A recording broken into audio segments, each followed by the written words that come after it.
Hello friends, आप सभी का स्वागत है केमिस्ट्री क्लास के इस नए सेशन में। तो आज हम लोग पढ़ने जा रहे हैं molecular formula and empirical formula. ये बड़ा इंपॉर्टेंट टॉपिक है, इसको पढ़ते हैं पहले। ठीक है, तो पहले समझते हैं कि एम्पिरिकल फार्मूला बोलते किसको है। तो लिखिए एम्पिरिकल फार्मूला। एम्पिरिकल फार्मूला, तो सबसे पहले इसका हम लोग डेफिनेशन देखेंगे। तो डेफिनेशन क्या कहता है? Simplest whole number ratio of various atoms present in a molecule of compound. ठीक है, तो क्या लिखा कि अगर कोई atom simplest whole number ratio में होगा, अगर कोई कंपाउंड के अंदर जो एटम्स है वो सिंपलेस्ट होल नंबर रेशियो में होता है, यानी कि कैसा होना चाहिए? सिंपलेस्ट होल नंबर के फॉर्म में होना चाहिए। कौन होना चाहिए? एटम्स होने चाहिए। किसके अंदर? किसी कंपाउंड के अंदर। अगर किसी कंपाउंड के अंदर एटम सिंपलेस्ट होल नंबर के फॉर्म में होगा तो हम क्या कहेंगे कि वो क्या बना रहा है? एम्पिरिकल फार्मूला बना रहा है। जैसे कि अगर इसका सिंपलेस्ट फॉर्म देखा जाए तो उससे पहले हम लोग ग्लूकोज के बारे में थोड़ा सा जानकारी ले लेते हैं। जैसे कि ग्लूकोज का अगर मोलिकुलर फार्मूला देखें तो ग्लूकोज का मोलिकुलर फार्मूला होता है C6H12O6। अब आप सोच रहे होंगे कि एम्पिरिकल फार्मूला पढ़ाते पढ़ाते अचानक से आप मोलिकुलर फार्मूला बोल रहे हैं। तो हाँ, पहले हम मोलिकुलर फार्मूला लिखा रहे हैं यहाँ पे। तो ये जो ग्लूकोज का लिखा हुआ है फार्मूला, ये क्या है? ग्लूकोज का मोलिकुलर फार्मूला MF से रिप्रेजेंट किया है ग्लूकोज। ठीक, हम चाहें तो इसको एम्पिरिकल फार्मूला में बदल सकते हैं। कैसे? तो क्या करना क्या है कि इनमें से जो कॉमन फैक्टर है उसको हटा दीजिए। जैसे कि इनमें से कॉमन फैक्टर क्या है? 6 6 1 6, 6 2 12, 6 1 6, यानी कि ये सभी 6 से डिवाइड हो रहा था, तो हमने 6 से सबको डिवाइड कर दिया। तो ये क्या आ गया? C1H2O1 आ गया। तो ये जो सिंपलेस्ट फॉर्म में आ गया डिवाइड होने के बाद, तो ये जो आया ये क्या कहलाएगा? Empirical formula. ये एम्पिरिकल फार्मूला कहलाएगा। तो वापस से डेफिनेशन की तरफ आते हैं और देखते हैं। तो एम्पिरिकल फार्मूला क्या कह रहा था कि अगर किसी कंपाउंड के अंदर जो एटम है वो सिंपलेस्ट होल नंबर में, अगर किसी कंपाउंड के अंदर एटम सिंपलेस्ट होल नंबर में है तो वो क्या बनाता है? Empirical formula. तो देखिए इसके अंदर जो एटम्स की संख्या वो सिंपलेस्ट फॉर्म में है ना? बिल्कुल। अब यहाँ पे देखिए ग्लूकोज में, यहाँ पे तो सिंपलेस्ट फॉर्म में था नहीं। क्यों? अगर सिंपलेस्ट फॉर्म में रहता तो ये डिवाइड थोड़ी ना होता। सिंपलेस्ट फॉर्म का मतलब ही है कि वो इतना छोटा हो जाए डिवाइड होकर उनकी संख्या कि अब वो डिवाइड ना हो। ठीक है, तो हम इनको क्या किया? डिवाइड करके छोटा बना दिया। जैसे ये छोटा बना तो ये किसमें कन्वर्ट हो गया? ये कन्वर्ट हो गया एम्पिरिकल फार्मूला में। ठीक है, ठीक है, तो ये हो गया एम्पिरिकल फार्मूला।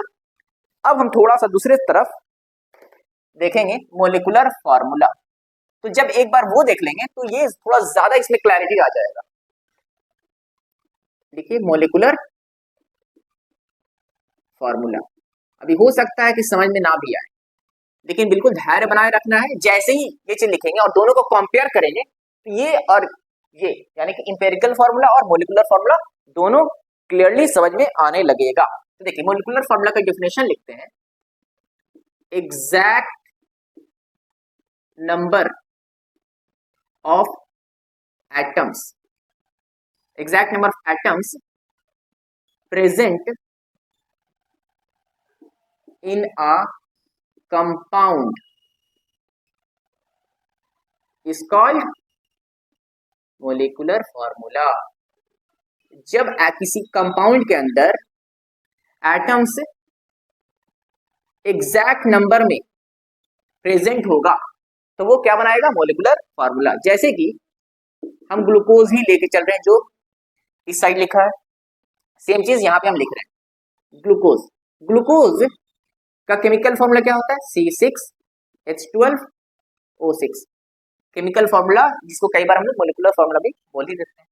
ठीक है, देखिए तो यहां पर ग्लूकोज में जो कार्बन, हाइड्रोजन और ऑक्सीजन का जो नंबर है वो एग्जैक्ट यानी कि जितना होता है उतना ही रिप्रेजेंट किया गया है। लेकिन यहां पर अगर देखिएगा तो जितना होता है उतना रिप्रेजेंट नहीं किया गया, ये तो सिंपलेस्ट नंबर में। जब ये सिंपलेस्ट नंबर में आता है तो इसको हम लोग इंपेरिकल फॉर्मूला बोलेंगे, और जब ये सिंपलेस्ट फॉर्म में नहीं है एग्जैक्ट नंबर में तो ये क्या है, मोलिकुलर फॉर्मूला है। ठीक है, तो ये डिफरेंसेस है दोनों में, इंपेरिकल फॉर्मूला में और मोलिकुलर फॉर्मूला में। इंपेरिकल फॉर्मूला में एटम सिंपलेस्ट नंबर में रहेगा और मोलिकुलर फॉर्मूला में जो एटम्स है वो एग्जैक्ट नंबर में प्रेजेंट होता है। ठीक है, अच्छा कुछ इंपेरिकल फॉर्मूला है, जरूरी नहीं है कि एग्जैक्ट नंबर ऑफ एटम को शो करता है। देखिए, डज नॉट नेसेसरली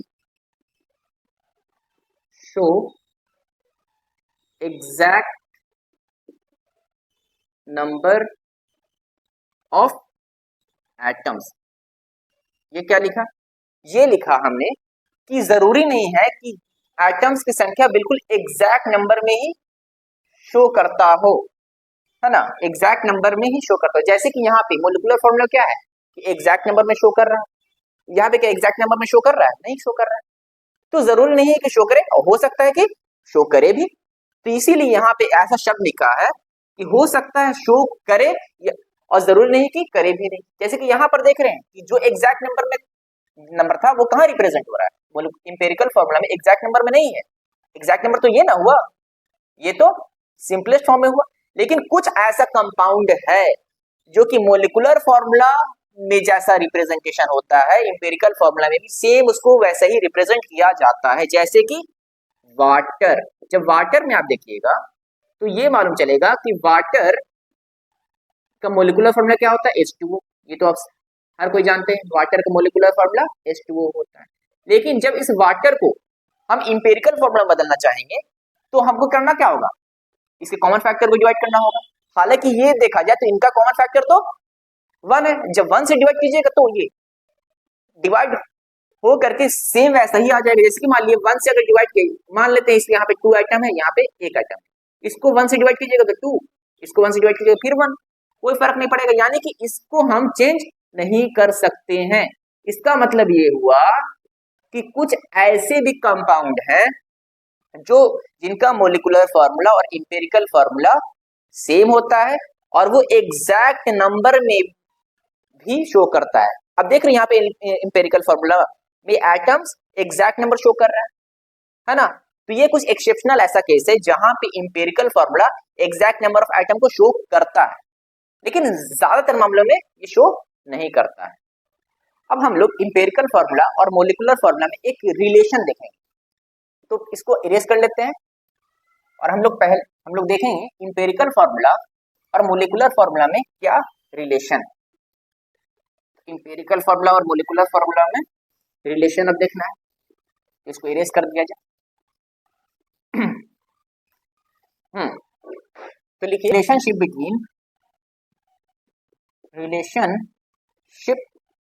बिटवीन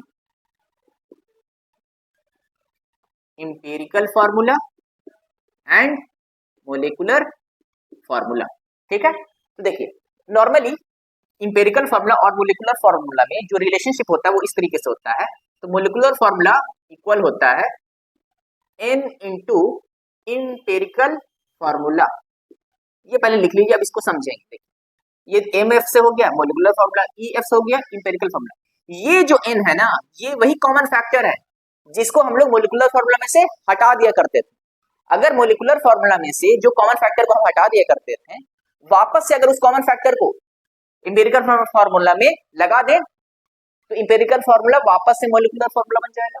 नहीं समझा, फिर सुनिए।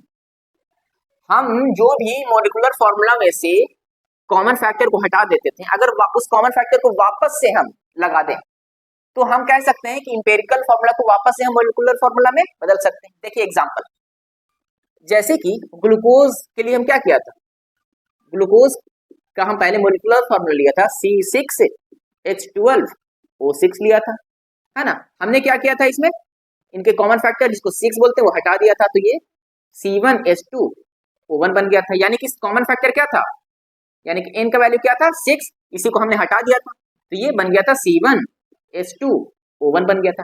अगर इस चीज को वापस से इन सभी में लगा दिया जाए तो ये क्या होगा, ये जो इंपेरिकल फॉर्मूला होगा वापस से मॉलिक्यूलर फॉर्मूला बदल जाएगा। यानी कि n को लगाने का मतलब है कि सभी एटम्स के साथ 6 को मल्टीप्लाई कर दीजिए। जब सभी एटम को 6 से मल्टीप्लाई कर देंगे तो ये वापस से C6H12O6 बन जाएगा। यानी कि ये 6 जो है सभी एटम की संख्या से क्या करेगा, मल्टीप्लाई कर लेगा और वापस से मॉलिक्यूलर फॉर्मूला में बदल जाता है। तो ये एक फॉर्मूला हो गया जो कि इंपेरिकल फॉर्मूला और मॉलिक्यूलर फॉर्मूला को रिलेट कर रहा है। तो याद रखिएगा जब भी हमको इंपेरिकल फॉर्मूला को मॉलिक्यूलर फॉर्मूला बदलना है तो इस n का इस्तेमाल करेंगे। ये n क्या है, वो कॉमन फैक्टर है जो अक्सर हम मॉलिक्यूलर फॉर्मूला में से हटा दिया करते थे इंपेरिकल फॉर्मूला में बदलने के दौरान। ठीक है, तो ये फॉर्मूला देख लिया। अच्छा, उसके बाद अब हम लोग सीखेंगे कुछ क्वेश्चन जिसके जरिए से हम लोग इंपेरिकल फॉर्मूला लाते हैं। ठीक है,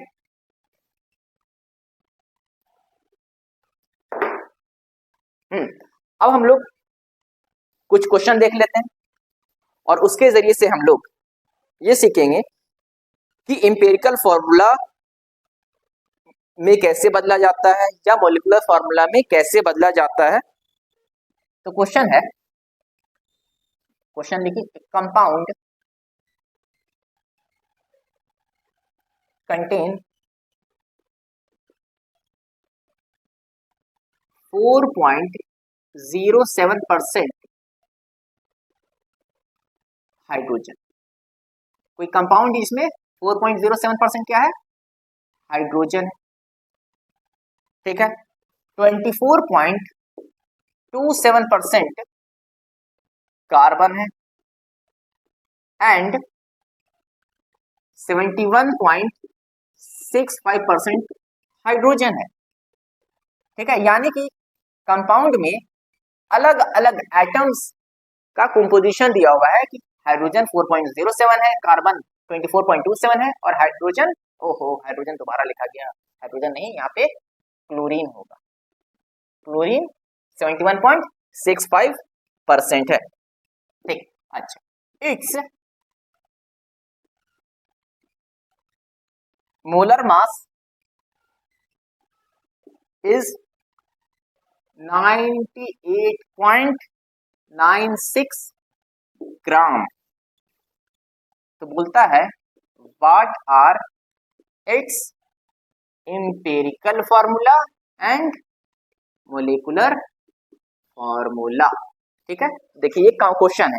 अब इस क्वेश्चन को एक बार हम लोग समझते हैं ये कहना क्या चाहता है। तो कह रहा है क्या कि कोई कंपाउंड है जिसके अंदर 4.07% हाइड्रोजन है, 24.27% कार्बन है और 71.65% क्लोरीन है और साथ ही साथ उस कंपाउंड का मोलर मास भी दिया हुआ है। ठीक है, जो भी कंपाउंड है उसका मोलर मास दिया हुआ है। तो इतना इंफॉर्मेशन देने के बाद हमसे डिमांड करता है कि बताइए कि उस कंपाउंड का इंपेरिकल फॉर्मूला क्या होगा और मोलिकुलर फॉर्मूला क्या होगा। तो देखिए इस क्वेश्चन को सॉल्व करने के लिए जो तरीका ये है कि जो भी अलग अलग एलिमेंट का कंपोजिशन दिया हुआ है परसेंटेज में, हम उसको ग्राम में कंसीडर कर लेंगे। किसमें, ग्राम में कंसीडर कर लेंगे। तो देखिए सबसे पहले हम क्या करेंगे, कुछ कॉलम बनाते हैं, लगभग 4 कॉलम बनेगा। ठीक है, तो सबसे पहले में हम लोग लिखेंगे एलिमेंट के नाम, ठीक है, पहला कॉलम में एलिमेंट का नाम, दूसरे में हम लोग उनका कंपोजिशन लिखेंगे, किसमें, दिया हुआ परसेंट में, लेकिन लिखना है ग्राम में, कंपोजिशन। ठीक है, तीसरे हिस्से में हम क्या करेंगे, वो जो कंपोजिशन दिया हुआ उसको हम लोग मोल्स में कन्वर्ट कर लेंगे, नंबर ऑफ मोल्स में। ठीक है, और फिर यहाँ पर चौथे कॉलम में उसको सिंपलेस्ट रेशियो में बदल लेना है। तो ये ओवरऑल हम लोग 4 स्टेप्स करेंगे और 4 स्टेप्स के बाद हम इंपेरिकल फॉर्मूला बना पाएंगे। तो हम देखते हैं सबसे पहले कौन कौन एलिमेंट दिया हुआ है। तो सबसे पहले हाइड्रोजन का एलिमेंट है, ठीक, उसके बाद कार्बन का एलिमेंट है और लास्ट में क्लोरीन का एलिमेंट है। तो हाइड्रोजन कितना दिया हुआ है, 4.07%। हम इसको किसमें मान लेंगे, ग्राम में मान लेंगे। ठीक है, तो 4.07 ग्राम। ठीक, कार्बन को कितना दिया हुआ है 24.27%, इसको भी ग्राम में। और क्लोरीन कितना 71.65 ग्राम। ठीक है, तो यहाँ पे हमने क्या किया, कंपोजिशन जो परसेंटेज में दिया हुआ था उसको ग्राम में लिख लिया। ठीक, अब अगला टास्क है, हम क्या करेंगे, इसको मोल में बदल लेंगे। तो मोल में बदलने के लिए फॉर्मूला क्या होता है कि जो गिवन मास है उसको आप उस एलिमेंट के मोलर मास से डिवाइड कर दीजिए। ठीक है, तो हम ऊपर में जो गिवन मास है, गिवन मास कितना है 4.07 जो दिया हुआ है, और इसको किससे डिवाइड कर लेंगे, हाइड्रोजन के मोलर मास से। हाइड्रोजन का मोलर मास कितना होता है 1 ग्राम। ठीक है, तो जब इसको डिवाइड कीजिएगा तो लगभग 4.07 आएगा, लेकिन हम इसको 4 नहीं बल्कि 4 ग्राम ही मान लेंगे। ग्राम नहीं, ग्राम तो कैंसिल हो गया ना। हाँ, अब आते हैं कार्बन में। तो कार्बन का गिवन मास कितना है 24.27, और कार्बन का मोलर मास कितना होता है 12 ग्राम। तो जब इसको डिवाइड कीजिएगा तो लगभग कितना आ जाएगा 2 आ जाएगा नंबर ऑफ मोल। यहाँ पे नंबर ऑफ मोल 4 आया, यहाँ पे नंबर ऑफ मोल 2 आया। अच्छा, अब आता है क्लोरीन की बारी। तो क्लोरीन का गिवन मास को क्लोरीन के मोलर मास से डिवाइड कर दीजिए, कितना होगा 35.5 ग्राम।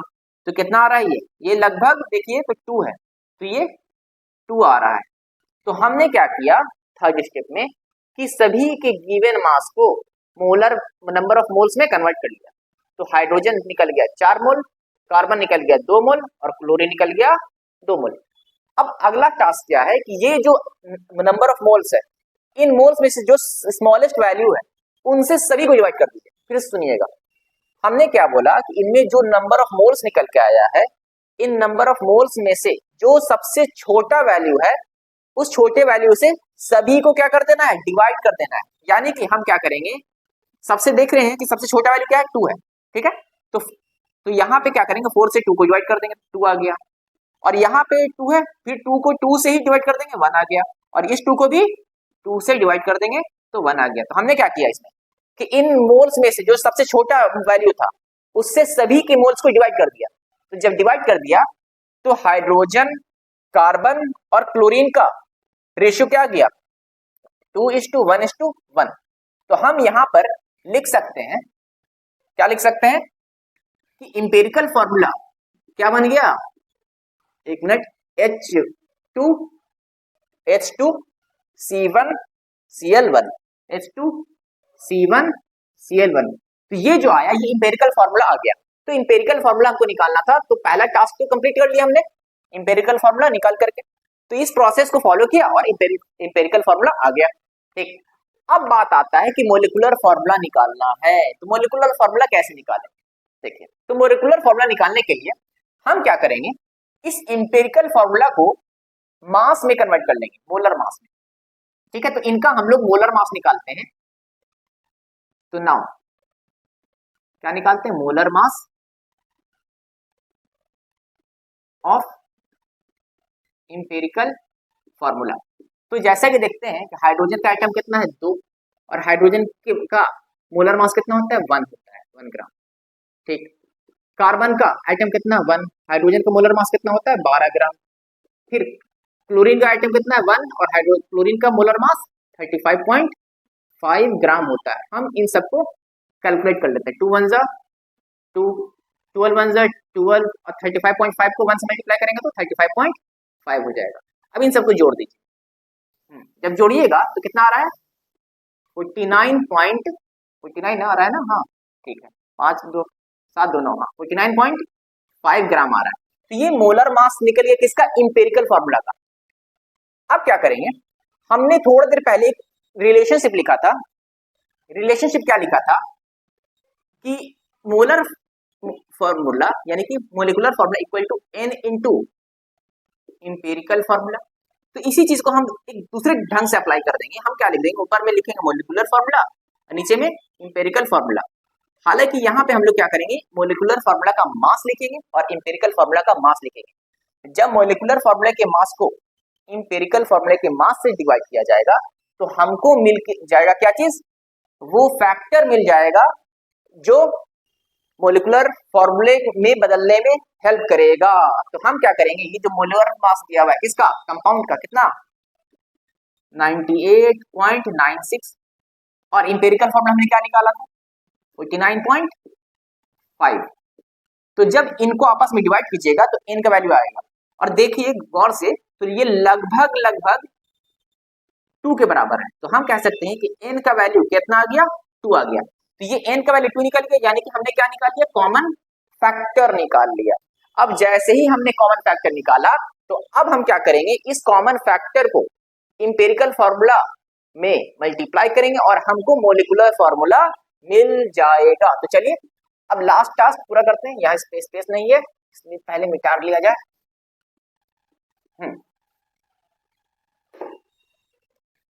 अगेन यानी कि अब हमको क्या करना है, मोलिकुलर फॉर्मूला में बदल लेना है। तो formula molecular formula equal to n into empirical formula.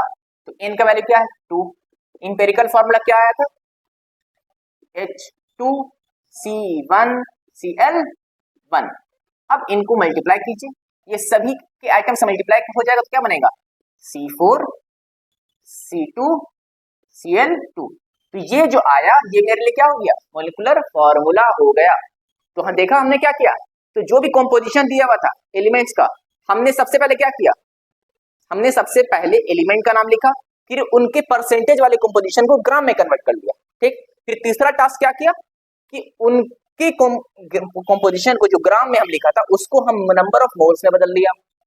अब जैसे ही नंबर ऑफ मोल्स में बदला, हम इन नंबर ऑफ मोल्स में से जो सबसे छोटा वैल्यू था उन छोटे वैल्यू से बाकी सभी के मोल्स को डिवाइड कर दिया। जब ऐसा किया तो ये सिंपलेस्ट रेशियो में आ गया, और जब सिंपलेस्ट रेशियो में आया तो हम इसका इंपेरिकल फॉर्मूला लिख पाए, ठीक है। तो यहां तक तो पहला आंसर हमको मिल गया था। फिर दूसरा टास्क हमको ये था कि हम किसी भी तरीके से मोलिकुलर फॉर्मूला निकाल पाए, ठीक। तो मोलिकुलर फॉर्मूला निकालने के लिए हमने क्या किया, ये जो इंपेरिकल फॉर्मूला का मोलर मास था वो निकाला, ठीक है। इंपेरिकल फॉर्मूला का मोलर मास निकाला। जब इंपेरिकल फॉर्मूला का मोलर मास निकाल लिया, फिर हमने क्या किया, वो जो फॉर्मूला लिखा था molecular formula equal to n into empirical formula, इस फॉर्मूला का यूज किया। इसमें मोलिकुलर फॉर्मूला का मास ऊपर है और इंपेरिकल फॉर्मूला का मास नीचे रखा और आपस में इन दोनों को डिवाइड किया तो हमको n का वैल्यू मिल गया, n यानी कि कॉमन फैक्टर मिल गया। इस कॉमन फैक्टर को वापस से फॉर्मूले में अप्लाई किया और हम n का वैल्यू 2 रखा और इंपेरिकल फॉर्मूला जो हमको निकल के आया था H2C1Cl1 वो लिख दिया और सबको मल्टीप्लाई कर दिया। मल्टीप्लाई करने से हमको मोलिकुलर फॉर्मूला मिल गया, ठीक है। Thank you.